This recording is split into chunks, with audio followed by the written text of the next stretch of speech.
ಯಾರಾಗ್ತಾರೆ ರಾಜ್ಯ ಬಿಜೆಪಿಯ ಅಧ್ಯಕ್ಷ ಅನ್ನುವಂತಹ ಪ್ರಶ್ನೆ. ಅಚ್ಚರಿಯ ರಾಜ್ಯಾಧ್ಯಕ್ಷರ ನೇಮಕಕ್ಕೂ ಕೂಡ ಚರ್ಚೆ ನಡೆದಿದೆ. ರಾಜ್ಯದ ಆರ್ಎಸ್ಎಸ್ ನಾಯಕರೊಂದಿಗೆ ಬಿಜೆಪಿ ಚರ್ಚೆಯನ್ನ ಮಾಡಿದೆ. ಈಗ ಇಲ್ಲಿ ಬಣ ಬಡಿದಾಟ ಜೋರಾಗಿದೆ.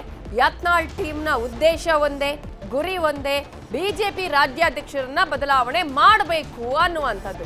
ಸೊ ಈ ಹಿನ್ನೆಲೆಯಲ್ಲಿ ಹೈಕಮಾಂಡ್ಗೂ ಹೋಗಿ ಅವರನ್ನ ಮೀಟ್ ಮಾಡಿ ಅವರಿಗೂ ದೂರನ್ನ ಸಲ್ಲಿಸಿ ಆಗಿದೆ. ಹಾಗಾದ್ರೆ ಈಗ ಹೈಕಮಾಂಡ್ ರಾಜ್ಯಾಧ್ಯಕ್ಷರ ಬದಲಾವಣೆಯ ಬಗ್ಗೆ ಏನು ತೀರ್ಮಾನ ಕೈಗೊಳ್ಳುತ್ತೆ? ಬಿಜೆಪಿ ಹೈಕಮಾಂಡ್ಗೆ ಆರ್ಎಸ್ಎಸ್ ನಾಯಕರು ಕೊಟ್ಟಂತಹ ಸಲಹೆ ಏನು? ಬಣ ಸಂಘರ್ಷದಿಂದ ಪಕ್ಷ ಸಂಘಟನೆ ಅಸಾಧ್ಯ. ಎರಡೂ ಬಣ ಒಪ್ಪುವ ನಾಯಕನನ್ನ ಆಯ್ಕೆ ಮಾಡಿ. ವಿಜೇಂದ್ರಗೆ ರಾಷ್ಟ್ರೀಯ ಮಂಡಳಿಯ ಸ್ಥಾನಮಾನ ಕೊಡಿ. ಯತ್ನಾಳ್ಗೆ ಪಕ್ಷದ ಕೆಲಸ ಮಾಡಲು ಸೂಚಿಸಿ. ಸೂಕ್ತ ನಿರ್ಧಾರದಿಂದ ಸಂಘರ್ಷಕ್ಕೆ ಇತಿಶ್ರೀ ಹಾಡಿ ಅನ್ನುವಂತಹ ಸಲಹೆಯನ್ನ ಹೈಕಮಾಂಡ್ಗೆ ಆರ್ಎಸ್ಎಸ್ ನಾಯಕರು ಕೊಟ್ಟಿದ್ದಾರೆ. ಈ ಮೂಲಕ ರಾಜ್ಯ ಬಿಜೆಪಿಯ ಅಧ್ಯಕ್ಷರು ಬದಲಾವಣೆ ಆಗ್ತಾರಾ ಅನ್ನುವಂತಹ ಕುತೂಹಲವೂ ಇದೆ. ಇದೇ ವಿಚಾರಕ್ಕೆ ಸಂಬಂಧಪಟ್ಟ ಹಾಗೆ ಇನ್ನಷ್ಟು ಡೀಟೇಲ್ಸ್ ಅನ್ನ ಕೊಡೋದಕ್ಕೆ ನಮ್ಮ ರಿಪೋರ್ಟರ್ ಕೃಷ್ಣ ಈಗ ನೇರ ಸಂಪರ್ಕದಲ್ಲಿ ಜಾಯಿನ್ ಆಗಿದ್ದಾರೆ. ಕೃಷ್ಣ, ಈಗಾಗಲೇ ಯತ್ನಾಳ್ ಟೀಮ್ನ ಉದ್ದೇಶನೇ ಅದು ಬಿಜೆಪಿ ರಾಜ್ಯಾಧ್ಯಕ್ಷರನ್ನ, ಅದರಲ್ಲೂ ವಿಜೇಂದ್ರ ಅವರನ್ನ ಬದಲಾವಣೆ ಮಾಡಬೇಕು ಅಂತ ಹೇಳಿ. ಈ ನಿಟ್ಟಿನಲ್ಲಿ ಯತ್ನಾಳ್ ಟೀಮ್ ಸಕ್ಸಸ್ ಆಗುವ ಹಾಗೆ ಕಾಣಿಸ್ತಾ ಇದೆಯಾ?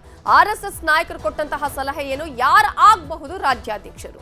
ನವಿತಾ, ರಾಜ್ಯ ಬಿಜೆಪಿಯ ಆಗು ಹೋಗುವಗಳನ್ನು ತೀರ್ಮಾನ ಮಾಡುವಂಥದ್ದು ಆರ್ಎಸ್ಎಸ್ ನಾಯಕರು. ಈಗಾಗಲೇ ಆರ್ಎಸ್ಎಸ್ ನಾಯಕರ ಸಲಹೆಗಳನ್ನು ತೆಗೆದುಕೊಂಡೆ ಹೈಕಮಾಂಡ್ ನಾಯಕರು ಏನಿದ್ದರೂ ಕೂಡ ತೀರ್ಮಾನವನ್ನು ಮಾಡಬೇಕಾಗತ್ತೆ.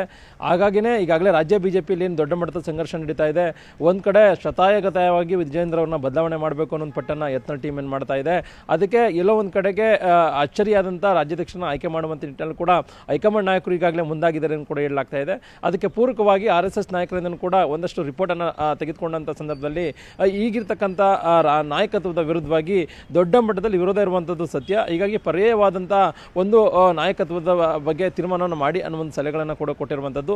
ಮತ್ತು ಈಗಾಗಲೇ ಎಲ್ಲೋ ಒಂದು ಕಡೆ ವಿಜೇಂದ್ರನ ಬದಲಾವಣೆ ಅಂದರೆ ವಿಜೇಂದ್ರ ಯುವಕರ ಆಗಿರುವಂಥ ಸಂದರ್ಭದಲ್ಲಿ ಸೀನಿಯರ್ಗಳು ಅವ್ರ ಮಾತನ್ನು ಕೇಳುವಂಥದ್ದು ತುಂಬ ಕಷ್ಟ ಆಗುತ್ತೆ. ಹೀಗಾಗಿ ಸೀನಿಯರ್ಗಳಿಗೆ ಅವಕಾಶವನ್ನು ಕೊಟ್ಟು ಮತ್ತು ಎಲ್ಲೊಂದು ಕಡೆ ವಿಜೇಂದ್ರರಿಗೆ ರಾಷ್ಟ್ರೀಯ ಮಟ್ಟದಲ್ಲಿ ಏನಾದರೂ ಬೇರೆ ರೀತಿಯಂಥ ಅವಕಾಶ ಮಾಡಿಕೊಡೋದ್ರ ಮುಖಾಂತರವಾಗಿ ಎಲ್ಲರೂ ಕೂಡ ಒಟ್ಟಾಗಿ ಹೋಗಿ ಅನ್ನೋ ಒಂದು ಸಲಹೆಗಳನ್ನು ಆರ್ಎಸ್ಎಸ್ನ ಕೆಲ ಮುಖಂಡರುಗಳು ಕೊಟ್ಟಿದ್ದಾರೆ ಅನ್ನೋದ್ರ ಬಗ್ಗೆ ಕೂಡ ಹೇಳಲಾಗ್ತಾ ಇರುವಂಥದ್ದು. ಹೀಗಾಗಿ ಆರ್ಎಸ್ಎಸ್ ನಾಯಕರ ಅಂತಿಮವಾದಂಥ ರಿಪೋರ್ಟನ್ನು ತೆಗೆದುಕೊಂಡೇ ಈಗ ಹೈಕಮಾಂಡ್ ನಾಯಕರು ಇಲ್ಲಿರ್ತಕ್ಕಂಥ ಬಣ ಸಂಘರ್ಷಕ್ಕೆ ಇತಿಶ್ರೀ ಆಡುವಂಥ ನಿಟ್ಟಿನಲ್ಲೂ ಕೂಡ ಈಗಾಗಲೇ ಮುಂದಾಗಿದ್ದಾರೆ ಅನ್ನೋದು ಕೂಡ ಹೇಳಲಾಗ್ತಾ ಇರುವಂಥದ್ದು. ಇನ್ನು ಕೆಲವೇ ದಿನಗಳಲ್ಲಿ ಇಲ್ಲ ಒಂದು ಕಡೆ ರಾಜ್ಯ ಬಿಜೆಪಿಯ ಬಣ ಬಡಿದಾಟಕ್ಕೆ ಅಂತಿಮವಾಗಿ ಫುಲ್ ಸ್ಟಾಪ್ ಹಾಕೋದ್ರ ಮುಖಾಂತರವಾಗಿ ರಾಜ್ಯಾಧ್ಯಕ್ಷ ನಾಯಕ ಗೊಂದಲಗಳಿಗೆ ಏನು ತೆರೆ ಎಳೆಯುವಂಥದ್ದು ಮತ್ತು ವಿಜೇಂದ್ರರನ್ನ ಬದಲಾವಣೆ ಮಾಡಿ ಆ ಜಾಗಕ್ಕೆ ಎಲ್ಲ ಒಂದು ಕಡೆ ಪಕ್ಷದಲ್ಲಿರ್ತಕ್ಕಂಥ ಹಿರಿಯ ನಾಯಕರಿಗೆ ಅವಕಾಶನ ಮಾಡಿಕೊಟ್ರೂ ಕೂಡ ಅಚ್ಚರಿ ಇಲ್ಲ ಅನ್ನೋದು ಕೂಡ ಹೇಳಲಾಗ್ತಾ ಇದೆ. ಹೀಗಾಗಿ ಎಲ್ಲ ಒಂದು ಕಡೆ ಯತ್ನಾಳ್ ಟೀಮ್ ಏನು ಕಾರ್ಯತಂತ್ರವನ್ನು ಇಷ್ಟು ದಿನಗಳ ಕಾಲ ಮಾಡಿದ್ರು, ಅವರ ಕಾರ್ಯತಂತ್ರ ಯಶಸ್ವಿ ಆದರೂ ಕೂಡ ಅಚ್ಚರಿ ಇಲ್ಲ ಅನ್ನೋದ್ರ ಬಗ್ಗೆ ಕೂಡ ಹೇಳಲಾಗ್ತಾ ಇರುವಂಥದ್ದು. ಹೀಗಾಗಿ ದಿನೇ ರಾಜ್ಯ ಬಿಜೆಪಿಯ ನಾಯಕತ್ವದ ಬಗ್ಗೆ